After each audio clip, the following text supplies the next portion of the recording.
కథలకు వెళ్దాము. అనగనగా ఒక ఊర్లో ఒక పిల్లి ఉండేది.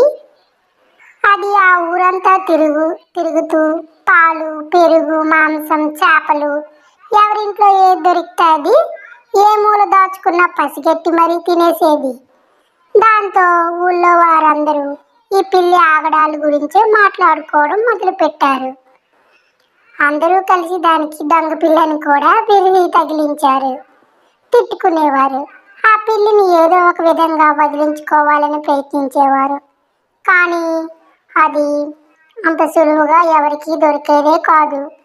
కన్ను మూసి తెరిచే చూసేలోపే అందరి కళ్ళు కప్పి పారిపోయేది.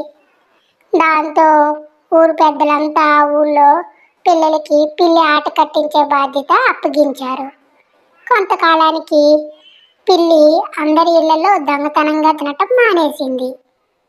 పిల్లలు ఏ పని చేస్తే ఆ పని చేయటం మొదలుపెట్టేది. ఊర్లోని పెద్దలందరూ ఆశ్చర్యపోయారు. పిల్లిలో ఇంత మార్పు ఎలా వచ్చిందో అర్థం కాలేదు.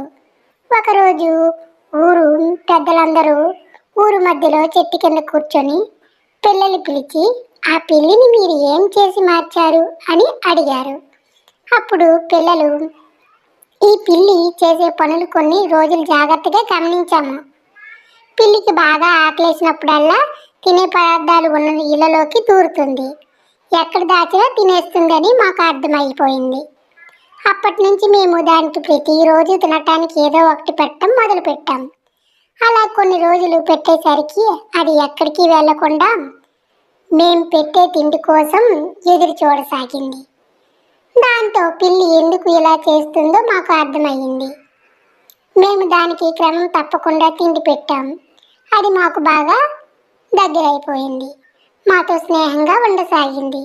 మేము కలిస్తే కనిపించినాక దగ్గరికి వచ్చి తలను మా కాళ్ళకు రుద్దుతుంది.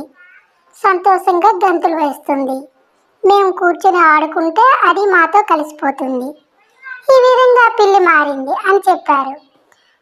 పిల్లిలో పిల్లలు తెచ్చిన మార్పుకు పెద్దలు సంతోషించారు. అయితే నీతి ఏంటంటే కార్యసాధనకు చిన్న పెద్ద తేడా ఉండదని నీతి. మీకు కథ నచ్చినట్లయితే లైక్ చేసి, షేర్ చేసి, సబ్స్క్రైబ్ చేసుకోండి.